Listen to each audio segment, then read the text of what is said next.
Think about what happens when you look at a photograph. It's completely frozen. Right. Totally still. Like a single, clean moment in time. Yeah, exactly. You look at a picture of a bird in the sky, and, well, it's perfectly still. The bird's wings are open, but they aren't moving. Yeah, a photograph stops time dead in its tracks, which is useful when you want things to be simple. Right, but then you step into the real world, and when you step into the world of English grammar, you realize that life is not a static photograph. No, not at all. Life is constantly moving. Exactly. You want to talk about things that are alive, things that are shifting, and, things that are happening right in front of your eyes. Yeah. For that, a frozen photograph is just not enough. You need the picture to start moving. You need a video. I love that. You need to press the play button. You need a way to describe action that is in progress. Yes, grammar in motion. Welcome to today's deep dive. We have a really exciting topic today. We really do. Our mission today is clear. We are going to master one of the most important English grammar rules out there. It's called the present continuous tense. Right. And some people just call it the I am doing tense. Exactly. And our sources today come directly from the Grammar Made Easy guide, specifically Unit 1. It's a brilliant tool, honestly. Grammar is just a tool to explain what is happening in the world around us. Mm-hmm. And today, we are focusing purely on the now. We aren't talking about yesterday, and we aren't talking about tomorrow. Just right now. Exactly. We're looking at this exact moment while the video is playing. Okay, let's unpack this, because before we look at any rules or formulas, well, we really need to see this grammar out in the real world. Yeah, we need to see it in action. Right. Let's imagine a normal morning. Let's talk about a woman named Sarah. All right, listener, I want you to picture Sarah in your mind right now. So Sarah is sitting in her car. She is on her way to work. Okay, I see it. Her hands are gripping the steering wheel. The engine is running. The car is rolling down the street, passing trees and houses. So I have a question for you, the listener. Think about the scene I just described. What is Sarah doing right now? 5-second pause only. She is driving. Yes, she is driving. Now let's break down exactly why we build the sentence that way. Think about the timeline of Sarah's morning. Right, the timeline. She got into her car 10 minutes ago, so she started the action. But she is not at her office yet. She hasn't stopped. Exactly. She has not stopped. She is right in the middle of it. The action is happening right now at the exact time we are speaking. So because she is in the middle of the action, we use the present continuous. Spot on. The video is actively playing. She is driving. But, to build this sentence yourself, you need to understand the mechanics. We need to know the basic structure for this grammar. Right. We need the formula. Yes, let's call it the formula. The formula is actually highly logical. It is built with 3 specific pieces. Think of them as 3 distinct building blocks. Let's lay out the blocks. Block number 1 is the subject. That is the person or the thing doing the action. Right. Words like I, he, she, we, or they. Exactly. Then block number 2 is the helper verb. In this tense, the helper verb is always a form of the verb to be, so am, is, or are. And finally, block number 3 is your main action word, the verb, but you must attach 3 very important letters to the end of it. I-N-G.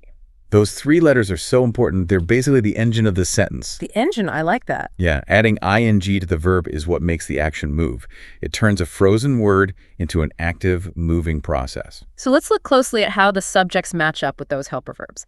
This is a strict rule. If your subject is I, your helper verb is always am. I am eating, I am driving, I am working. Right, that is the strict rule for I. Now, if your subject is singular, like he, she, or it, your helper verb changes to is. Like he is working. Exactly. She is driving, it is raining. Okay, but what happens when we talk about groups of people, or, well, when we talk directly to someone? Good question. For the subjects, we, you, and they, the helper verb becomes are. Oh, right. We are driving, you are working, they are learning. Yes. So the formula is strictly subject plus helper verb plus the main verb ending in ing. That makes a lot of sense. But that is the formal written way to do it. We should probably talk about how native English speakers actually sound in the real world. Oh, absolutely. Native speakers love efficiency. When they speak, they want the words to flow quickly and naturally. They don't want to sound like robots. Exactly. So they use short forms. They compress the subject and the helper verb into a single sound. I do this all the time without even thinking about it. So instead of saying the separate words, I am driving, What do we say in normal conversation? We say, I'm driving. Yeah. We push I and am together to create I'm. I'm driving. It really makes the sentence bounce along faster. It does. And she is compresses into she's. So she is working becomes she's working. And the plurals compress too, right? We are becomes we're. Right. They are becomes their. You are becomes your. Now, listener, it is really important to know that both ways are completely correct. Yes. Writing I am eating is perfect grammar. And saying I'm eating is also perfect grammar. But if you want to sound more natural, more conversational when you speak, those short forms are the key. Definitely. So now that you understand the formula, it is time to put it to the test. Yeah. Because honestly, the best way to learn grammar is not just by listening to the rules. You have to build the sentences yourself. I completely agree. You learn by doing. So listener, we're going to play a game. I am going to act like a movie director. I'm going to describe a live scene happening right in front of us. Oh, this sounds fun. I want you to look at the scene in your mind and then speak the correct sentence out loud using the present continuous tense. This is excellent practice. Remember your building blocks, listener. Use the subject, pick the right helper verb, and add the main verb with the ing ending. Okay, let's jump into the picture quiz. Scene number 1. Look at the image in your mind. A woman has a camera lifted to her eye. Okay. She is pointing it at a beautiful bird in a tree. Her finger pushes the button. What is she doing? 5-second pause only. She's taking a picture. Spot on. Now, scene number 2. A man bends down toward the ground near his shoe. He is holding the 2 strings of his shoe, pulling them tight to make a bow. What is he doing? 5-second pause only. He's tying his shoelace. Excellent. Let's move to scene number 3. Look at the busy street. A group of people step off the sidewalk. They are moving across the road to reach the other side. What are they doing? 5-second pause only. They're crossing the road. Nice. Notice how we had to shift the building blocks there. Right, because there was more than one person, the subject changed to they. Which means the helper verb had to change to are. They're crossing. Okay, scene number 4. A little boy stands quietly behind a large tree trunk. He does not want his friends to see him. What is he doing? 5-second pause only. He's hiding. Last one, scene number 5. A girl is standing at the train station. She lifts her hand in the air and moves it from side to side to say hello to her friend. What is she doing? 5-second pause only. She's waving. What I love about this exercise is how that simple ing sound completely changes the energy of the sentence. It really does. What's fascinating here is how it takes a flat, frozen dictionary word like wave and injects it with life. Yeah, waving. As soon as you hear that sound, the video starts playing. You can literally see the girl's hand moving back and forth. Exactly. The ing ending is the signal that the action is alive. Think about how useful this is in everyday life. Give me an example. Imagine you are in a library. Someone near you is talking very loudly on their phone. Yeah. You turn to them and say, please be quiet, I'm trying to work. Right. You don't just say, I try to work, because that sounds like a general fact about your life. Exactly. You say, I'm trying, because the struggle is happening right now. The loud noise is ruining your focus at this exact second. The video's playing. Or consider the weather. You look out your window in the morning and it is pouring rain. But an hour later, the dark clouds are gone. The sky is completely blue. You look at your friend and say, let's go outside. It isn't raining anymore. Because the action of the rain falling has stopped. At this current moment, the video of the rain is paused. Exactly. So everything we have talked about so far is very straightforward. The action is happening right now at the very second you are speaking. Yes. But here's where it gets really interesting. What happens when a situation seems to break this rule? Break the rule. Contradictions usually mean there is a deeper layer to the grammar. What kind of contradiction are you thinking of? Well, let's talk about Steve. Imagine we are looking at Steve right now. Steve is sitting in his living room, holding his phone to his ear. Okay, Steve's on the phone. He is having a long conversation with his best friend. And through the phone, Steve says to his friend, I'm reading a really good book right now. Mm-hmm. Wait a minute. Stop the video. Yeah. I'm genuinely confused by this. Why does it confuse you? Because if I look at Steve right now, at this exact second, his hands are holding a mobile phone. He does not have a book in his hands. His eyes are not looking at any pages. That's true. He is not doing the action of reading at this moment. So isn't he lying? Isn't he breaking the rule of the present continuous? I see what you mean. But if we connect this to the bigger picture, we see that he is not breaking the rule at all. He's not. No, he is just stretching the definition of the word now. Yeah. Sometimes the video we are watching is not a 10-second clip. Okay. Sometimes the video is a documentary that takes weeks to play out. The action might not be happening at the exact microsecond you are speaking, but it is happening around this time. Oh, wow, I see. We're zooming out. The now becomes a bigger space of time. Exactly. Zoom out on Steve's life. He went to the bookstore 3 days ago and bought that mystery novel. Right. He read chapter 1 on Monday. He read chapter 2 on Tuesday. Today is Wednesday, and he is talking on the phone. And tomorrow he'll read chapter 3. Exactly. The point is, he started the book, and he has not finished it yet. He is in the middle of the reading process these days. So the book can just be sitting quietly on his desk while he talks on the phone, but he can still say, I'm reading a really good book. Yes, because the broader action of reading that book is still incomplete. Yeah. The video of him reading that book is paused, but the movie isn't over. That is a perfect way to look at it. Let's apply this zoomed out video concept to another situation. Imagine a woman named Kate. Okay, Kate. Kate has a dream of moving to Rome, so she is learning Italian. Let me test my understanding here. Go for it. If I say Kate is learning Italian, it doesn't mean she is sitting at her desk with a dictionary open at this exact second. Right. She could be asleep in her bed right now. Precisely.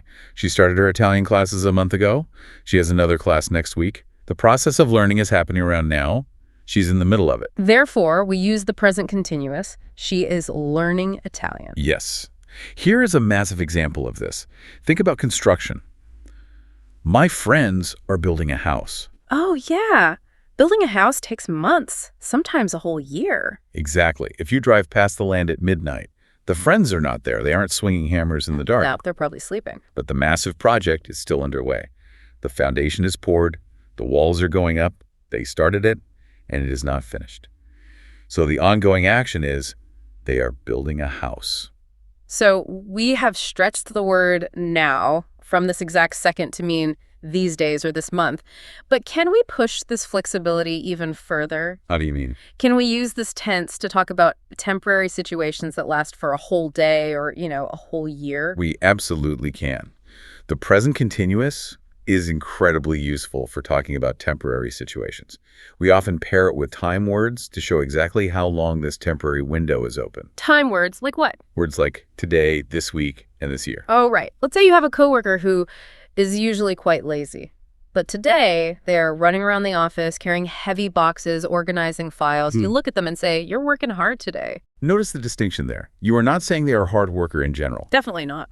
You are highlighting that just for today, during this temporary period, their behavior is different. The hard work is happening around now, within the boundary of today. You can also zoom out to an entire year. Imagine a business owner looking at their sales numbers. They shake their head and say, the company isn't doing well this year. Again, the speaker is focusing on a temporary period around now. The company might have been highly successful last year. It might be successful again next year. Right. But for this current window of time, this year, the situation is bad. Exactly. So what does this all mean when we start talking about situations that are not stable? If we can use this tense to talk about temporary windows of time, we must also be able to use it to describe things that are actively shifting. That is a brilliant observation. It brings us to the third major use of the present continuous tense. Which is? We use it to talk about changes that are happening right now. Whenever a situation is transforming from one state into another, we use this grammar. Oh, I see. When we talk about changes, we tend to use a specific set of verbs. Verbs that indicate motion and transformation. Words like getting, becoming, starting, changing, improving, increasing, growing, and falling. Let's ground this in reality. Listener, think about your own journey with the English language. You are listening to this deep dive to learn. You practice every week. Because you are putting in the effort, you can ask yourself, is my English getting better? That is a perfect example of a change in progress. Your English skills are not static. They are not frozen in a photograph. Right. A month ago, your skills were at one level. Today, they are at a higher level. The situation is moving upward, so you say, my English is getting better. We can apply this to global changes as well. Yeah. If you read the news, you might see the sentence, the population of the world is increasing very fast. Because the total number of humans on Earth doesn't stay the same. Every single day, babies are born. The number moves up and up. It is a continuous change. It is increasing. We also use it to talk about changes in our own feelings or attitudes, don't we? Yes, absolutely. Imagine you get a new school. For the first 2 weeks, you hate it. It's confusing and stressful. Sounds awful. But after a month, you make some friends. You understand the work. You say to your family, I'm starting to enjoy my new school. That is a trajectory. Oh. You started at unhappy and you are moving toward happy. The feeling is transforming. It is starting to get better. Exactly. Okay, listener, you now understand the 3 major ways to use this tense. For things happening this second, for things happening around now, and for things that are changing. But to truly master the present continuous, you need to know how to manipulate the formula. Right, you need to know how to ask questions and how to create negative sentences. Creating questions and negatives is simply a matter of rearranging the blocks in our formula. Once you see the pattern, it is incredibly easy. Let's start with questions. If the normal formula is subject plus helper verb plus ing, how do we turn that into a question? To make a question, you take the helper verb am, is, or are, and you move it to the very front of the sentence. You place it before the subject. So the helper verb acts like a flag. But putting it at the front, you are waving a flag to tell the listener, get ready, I am asking you something. Exactly. So instead of making a statement and saying you are working, you move the are to the front and ask, are you working? I see. Is she sleeping? Are they playing? It flips the structure. Right. And we can add question words to the front of that too. Yeah. If you hear a loud crash in the kitchen, you run in and ask, what is happening? Or what's happening, using the short form. Or if you see a child looking sad in a park, you move the is before the child and ask, why is the child crying? That makes perfect sense. Now, what about negatives? If I want to express that an action is not happening, how do I block the action? To create a negative, you just use the word not. And the rule is that not goes immediately after the helper verb. Okay. It steps directly between the helper verb and the ing verb to break the chain. So if my sentence is, I am listening, and I want to make it negative, I put the not right after am. It becomes, I am not listening. Or using the short form, I'm not listening. She is not sleeping, or she isn't sleeping. They are not playing, or they aren't playing. Right. The not blocks the action from taking place. Okay, listener, we have covered a lot of ground. It is time for the quick quiz. I am going to give you a sentence, but I am going to leave a blank space where the verb should be. I will tell you the base verb, and I want you to fill in the blank using the present continuous tense. Use your helper verb and your ing ending. Speak the answer out loud. Take your time, picture the formula in your mind, and give it your best shot. Question number 1. Please be quiet. I should have work. The base verb is try. What goes in the blank? 5-second pause only. I'm trying. Please be quiet. I'm trying to work. Excellent. Question number 2. Kate is on holiday. She does a great time. The base verb is have. What goes in the blank? 5-second pause. She is having a great time. Perfect. Question number 3. Look at those construction workers. They a new hospital. The base verb is build. What goes in the blank? 5-second pause only. RP building. They're building a new hospital. You crushed that. Now let's play one final game. Let's play Fix the Mistakes. Oh, this is a good one. Sometimes even advanced speakers get a little confused and mix up the order of the building blocks. I am going to read a sentence that has a structural error. I want you to spot the mistake and say the corrected sentence out loud. Listen closely. Identify which block is missing or out of place. Here is the first broken sentence. She is work hard today. Fix the mistake. 5-second pause only. She is working hard today. You must have the ing on the main verb to create the continuous motion. Good catch. Here is the second broken sentence. What you are doing.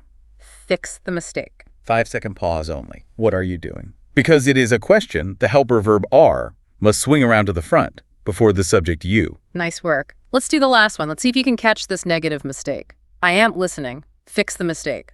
5-second pause only. I'm not listening. Native speakers compress I and am into I'm, but they do not compress am and not, so it stays I'm not listening. Fantastic work today, listener. You have taken these building blocks and constructed perfect grammar. Let's do a quick, energetic recap of everything we uncovered in today's deep dive. Great idea. We learned that the present continuous is the video tense, and it has 3 main uses. Use number 1 for things happening right now. At this exact microsecond, the video is playing right in front of your eyes. Like Sarah, in her car, she is driving. Use number 2 for things happening around now, the zoomed out video. The action started and it hasn't finished, even if it is paused at this exact second. Like Stephen is mystery novel, I'm reading a good book. And use number 3 For situations that are actively changing over time, the transition from one state to another, my English is getting better. And we lock all of this together with the formula. Subject plus am, is, or are, plus the verb with an ing tail. The central philosophy to take away from this is that this tense is strictly about the now, whether that is a tight now or a loose around now. It is built to describe what is currently happening. It is the grammar of a moving, shifting world. We finally learned how to make the photograph move. But, thinking about that video analogy raises an important question. What is that? We just spent all this time learning how to hit play on a video that is happening right now. But what if an action doesn't just happen once? Oh, I see where you're going. What if an action happens all the time? What if you want to say that something happens every single day, like drinking coffee every morning or the sun rising in the east? If the video isn't just playing once, but looping continuously forever, how does the grammar change? This raises an important question, listener. That is a brilliant mystery to leave you with. If an action is a permanent habit or a daily routine, the present continuous will not work. It won't. No, you need a completely different set of rules. You need a tense that handles facts, not just temporary actions. You need the present simple tense. The I do tense instead of the I am doing tense. But, listener, that is a grammar adventure for another day. For now, take your new knowledge out into the real world. Pay attention to the actions happening right in front of you. Build the sentences in your head as you walk down the street. Keep observing the world in motion. If you keep practicing, your English is definitely getting better. Thank you so much for joining us on this deep dive. Keep learning, and goodbye.